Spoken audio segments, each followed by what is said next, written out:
To the Jaguar fan base, I turn to you. With Liam's vision, with a disciplined approach, we're going to bring you a product that you all can be proud of. And we are so appreciative of your support. With that, game on. All right, Justin, game on. Yeah, game on for the next News for Jags podcast. I loved that intro right there. It's so cool to hear that. You look at James Gladstone, he looks like a guy you see at the arcade, He looks really young. He's 34 years old and really kind of goes in line with the entire brain trust of Jacksonville. You got Tony Baselli, the old man, 52. Like Mark Lamping said, he was only there to boost the average age up on the team. That was really cool. 29-year-old offensive coordinator, 39-year-old head coach, 34-year-old GM, 41 or 42-year-old defensive coordinator. This is a young football team. Right. But it kind of goes to what we heard in the locker room towards the cleanout day. Jacksonville, Andre Cisco, the guy I'm talking about, he wanted a guy he thought a younger coach would appeal to guys in the locker room because Liam Coen said it today. Guys are in NIL in college. Transfer portal has been kicking for a few years. It's a different roster of guys that you're dealing with when they get to the NFL. It's just different. And Doug Peterson or coaches like that don't have that comfortability and familiarity. And I think a guy, Liam Coen, he's coached in college recently at Kentucky when all this has been in effect. I think there's something to be said for a young coaching staff and being able to speak the language of these current players. It's just different. Look, they've gone all in on being different this go around. The last coaching staff was very experienced. Doug Peterson had been there, done that. He had former head coach Mike McCoy on the staff. I mean, they had experience on that staff. And now they've completely flipped it. This staff is inexperienced. First time doing a lot of jobs. Jaguars owner Shad Khan was at James Gladstone's introductory press conference and says, honestly, he's not that concerned about the inexperience of the staff. We've talked about it. You want to be aware of it. I asked everyone, not only here, but our coaching staff that are in that position for the first time, just to be aware of that concept. But look it up on the phone. But but I couldn't be more excited, frankly. I think the brain power, the bandwidth, the different experience, and really complementary. I mean, this is a team of football people, executives who are going to have success. No one is a perfect human being. And this isn't about, hey, I got X years of experience in something. A lot of times it turns out to be 1 year of experience X times over. I mean, this is, I just think the brain matter here is going to be great for the Jaguars. And you know what, Justin? Honestly, I can't knock him for that because, I mean, you've done it one way and it didn't work. Yes. So you zag, do something different, and he's leaned into doing it differently. I mean, everything about the Jaguars' previous regime was old school. From Doug Peterson, an old school kind of coach. The staff was a little bit more old school. Trent Baalke was the old school Bill Parcells type general manager, long arms, all these traits. Or then you hear the new general manager, James Gladstone. He says, I asked him the arm length question that people wanted to know. I asked him, and he said he's looking for intangibles. He said, that's it. You're going to see that they're going to be looking for intangibly great human beings. Yeah, and that's good. I like it. And I think you almost got boxed in a little too much before with Trent Baalke. Yes. And I don't know, and one word we heard a lot today, collaboration. You're dovetailed with these guys, and that was kind of the buzzword last time with Doug and Trent, and I never really sensed that those guys were in lockstep in terms of collaboration, one voice, blah, blah, blah. I felt like that was really forced. But I do feel with Liam Coen and James Gladstone overlapping in Los Angeles, the Los Angeles Rams tree has been very successful and very well known. They're open, they're transparent, engaging, I guess, with the media, kind of opening the bringing down the walls. And I do think that that's worked so well in Los Angeles that you're seeing almost a variant of that come to Jacksonville. Call Los Angeles South or Rams South. Yeah. Rams East, Rams East, South. whatever. We'll workshop it. Eastern, Eastern branch. We got to find up a Eastern name for branch for the whatever you want to call it. But yeah, look, collaboration is going to be a big part of it. And Doug and Trent, and that was one of the questions that someone asked at the press conference was about the collaboration and the struggles. Tony Vaselli said that, you can't do anything about the past and all they can do is worry about the future. And right now, it does feel like a very collaborative environment. Liam Coen and James Gladstone both talked about the need for collaboration if this thing is going to work. There was a collaboration within the coaching staff and the scouting department when it came to the undrafted free agency process after the draft. That was something that James was spearheading at the time. This is going back to 2018 when I first arrived there. He was spearheading that entire, process. And I saw this guy completely dominate that position. And the ability to communicate with both scouting and the coaching coaches was just at such a different level than I was used to seeing somebody be able to do. That was when you really started to see his process, his ability. It was really pretty cool to watch his process growing up and then see him continuing to evolve. It's been awesome to see. By default, because of where our roots both fall, we're aligned just in and of itself. And I think through this whole process, some of the things that really were the most alluring and exciting about this opportunity is that the leadership structure, well, it mirrors what I'm familiar with in Los Angeles. And I know that that's one that I, A, can have success in, and is B, something that can be successful in this line of work. Yeah, look, collaboration is huge. They can't do this alone. And there's kind of this wonky power dynamic that's built into this thing where you have a general manager, you have a head coach, and now you have an EVP. They're all kind of over separate things. They all kind of report to Shad Khan separately, but they have to figure out how to work together. And I think there's a couple of things that give me confidence that they're going to get there. One of them is that this is their first press conference. They haven't known each other that long, and even during the press conference, you could see a couple of the questions, and Liam Coen and James Gladstone kind of look at each other and just chuckle almost. You got that repertoire, that look, and you know what it means, and the inside jokes rolling already, and they haven't been together that long, which is one. But honestly, the other one is that it is part of that Sean McVay tree. And I talked to James Gladstone a little bit, and he said that Les Snead kind of pushed him towards this job. He said that during the press conference, but later on when I got the chance to talk to him, he said that one of the things that made him the most comfortable about taking the job here in Jacksonville is he doesn't think Les would have pushed him to take the job if he didn't think it was the right situation for him to come here and be successful.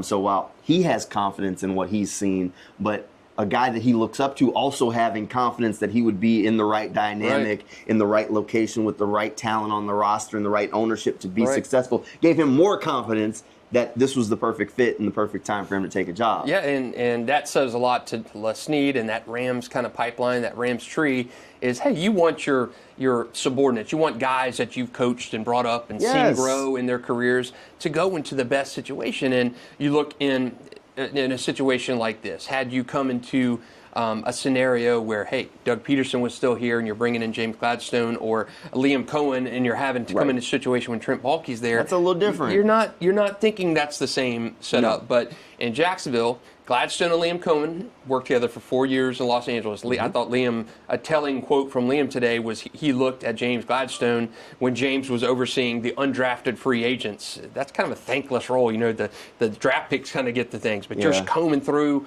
the undrafted guys and trying to find the gems right there. And Liam said he was just mesmerized by how James attacked that part of the job. And it's a thankless job. You're trying to find guys that are going to be playing in the CFL or in the XFL or something, and here he's attacking this with the zest of a first-round scouting opportunity. So I think that comfort there, he knows what he's getting in James Gladstone as a scout, as a workaholic, as a talent evaluator. And look, I mean, they went to 2 Super Bowls when James Gladstone was in Los Angeles for 9 seasons, and I liked what James said. Hey, in Los Angeles, my first year, we were 4-12. Yeah. We were 4-12, and then we made a bold decision to hire a 30-year-old coach named Sean McVay, who remains the youngest hire as a head coach in NFL history. And oh, by the way, it's worked out pretty well. You've been to 2 Super Bowls.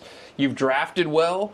You've drafted without first-round picks for many years. That's the key that I like. That's insane. The things that he has done. He's dealt for, in a system, they dealt for big-time guys, Matt Stafford, Jalen Ramsey. They've done it without first-round picks for like 6 or 7 years in a row without first-round picks. And when you get your first-round pick back, you draft the Defensive Rookie of the Year. So he has seen so many angles of the business in Los Angeles, and I love that he's experienced that. Yes. And I think it's going to pay dividends in Jacksonville. That's probably one of the things that I like the most about Gladstone's resume is that the Rams have done such a good job of building their roster in different ways. Not just nailing first-round picks, but using those first-round picks as ammo to go and get guys that they needed to fill holes, whether that's going to get Matthew Stafford or someone else, and then nailing those mid-round picks. You find a guy like Kyron Williams. You find Braden Fisk. You find Puka Nacua. Cooper Kupp. I mean, the list goes on. The list goes on and on where they nailed these mid-round picks to really bolster that roster to get it to the point where it is where it is right now. And that's the thing. And they give so much of the credit to James Gladstone for a lot of the work he was doing, helping them get ready for the draft and helping them to be prepared to where they were ready to do that. And for a team like the Jaguars, who has drafted so poorly, I mean, historically, so poorly, even the recent drafts, a lot of them are still not great. That in and of itself is encouraging that you bring a guy in who has such a strong and detailed background, and not just nailing the high round picks, the first round picks, but nailing the guys in the 4th, 5th, 6th round and saying, look, I feel really good about this guy named Puka Nacua. Everybody else may not see it, but I see it. And then it works out, and you got something. And every mid-round draft pick isn't going to be a Puka. But if you can get guys in the 4th and 5th round that are high-level backups and are making your football team, then you're putting yourself in good position. And the Jaguars haven't been able to put themselves in that position not very often. You've got 10 picks this year, and that's the league high. But you've got one first-round pick. And for many years, the Rams did not even have one first-round pick. And I know there's somebody out there that's saying, look, we're being overly positive right now because this is an inexperienced general manager, inexperienced head coach, and it's easy to be positive right now. But look, honestly, this does feel different. Yeah, totally different. This does feel a lot different than what it has been. And right now, it is kind of a positive moment. Like I said, one of the things that sticks out to me, and I stand by this, is that Les Snead really likes James Gladstone. Les Snead's one of the better general managers in the NFL, and he told James to take the job. Nobody was telling people to take the job. Actually, the discussion with Trent Baalke was, our coach is going to want to work with that guy. I don't know if anybody's going to work with it. Well, the Jaguars have completely flipped from nobody wants to work there to where highly thought of general managers are sending their proteges to work there. So, yeah, I think there's a reason to be a little bit more maybe optimistic or positive with this. Overall, it does come down to wins and losses, and that's what they'll be judged by, and we do have to wait and see.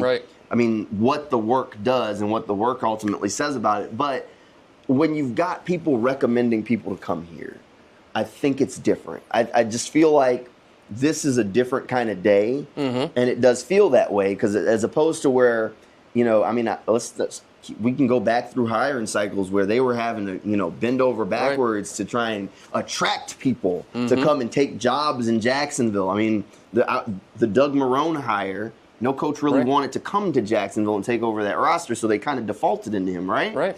So it's very different to where, the Jaguars did have to kind of change course to get Liam Coen, but now you've got people saying, no, go there and be with them. And I think it was probably Les Snead was familiar with Liam Coen.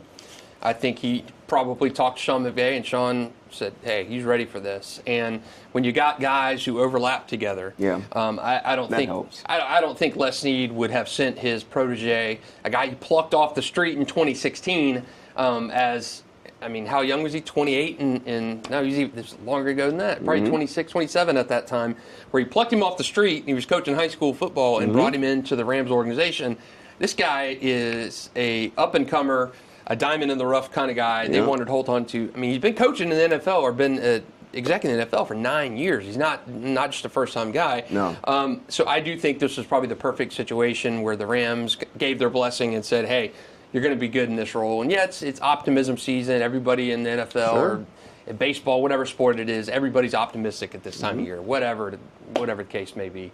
But I do think it's a new day in Jacksonville. They didn't just do the norm, the old Jacksonville thing, where they, where they get a Doug Marrone or get, even when Gus Bradley was hired, it wasn't just that excitement. It wasn't, Gus was a DC at the time, first-time head coach.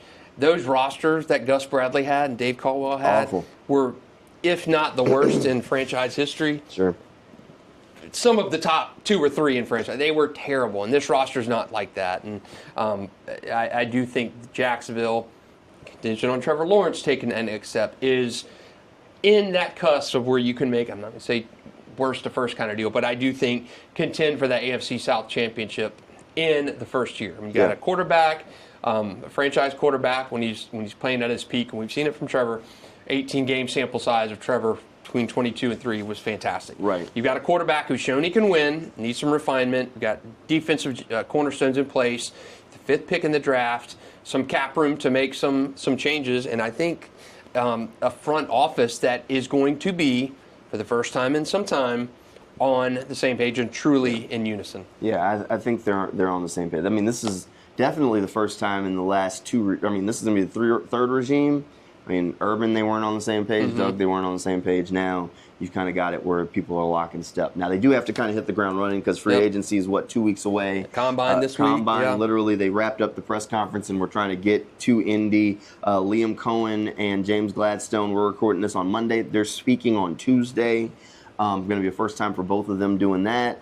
So he does have to hit the ground running just a little bit. Speaking of the combine, before we wrap things up, shout out to a couple of guys. Let's see what you remember. Pat Bryant, Jalen Rivers, the 2 local guys that are up there at the combine. What do you remember about them from high school? They were good. They were good. Jalen was one of my favorite players to cover. He and Chance over there at Oakley for good. Chance on the other side of the ball, Chance Williams, and Jalen was the offensive line. Those guys went to head-to-head every day in practice, went to Miami, had a good career down there. He's a big boy. He is a big boy. And Pat Bryant, one of my favorite players probably in the last 15 years. Great family. Stayed at, and he did this in high school, and he did it at Illinois too. He stayed at his high school, Atlantic Coast, no tradition, really a lot of prestige and everything, and Pat's could have gone anywhere else, portal era. And he stayed there at Atlantic Coast. They won a couple playoff games for the first time and only time in school history. And he was a man among boys. He goes to Illinois, kind of a lower rung program because it felt the fit there was perfect. And he stayed at Illinois and had a remarkable career there. And I say that because in this era, you don't see a lot of guys doing that. Normal. It's hop, hop, hop. And Pat Bryant not only did that at high school at Atlantic Coast, he did that in college at Illinois, and I would love to see Pat Bryant in Jacksonville. Probably won't happen, but I would love to see him. I've noticed a lot of your mock drafts. You take Pat Bryant. I've officially been in Jacksonville long enough that the guys from high school are now graduating college because Pat and Jalen Rivers were the first class of high school football that I covered here in Jacksonville. And I remember Pat Bryant at Atlantic Coast. That was one of my stops along the way, and I was like, I know Pat's going to do something while I'm out there. And I just remember there was one kickoff, and Atlantic Coast had done nothing. They put him back there to return a kick. That dude goes one way, reverses field the other way, pops off this big return, and I was like, okay, well, we got something. And a lot of schools will have juggernauts. You look at a Mandarin or Trinity Christian or Bowles, these guys have multiple guys who are going to break. Atlantic Coast, Pat Bryant was the beginning, the middle, and the end. He was the story all the time. Yeah. And when you're trying to do that, when you're trying to star on a team where there's not a lot of guys around you to give you the help, you're drawing the brackets and everything in coverage where you got 2 or 3 guys, 2 DBs on you and the safety come over to help. I mean, Pat was that guy. Yes. And he still managed to shine. Great player. I think he's going to be a good player. And I mean, the Jaguars need help at receiver. They could definitely use a physical receiver like Pat Bryant.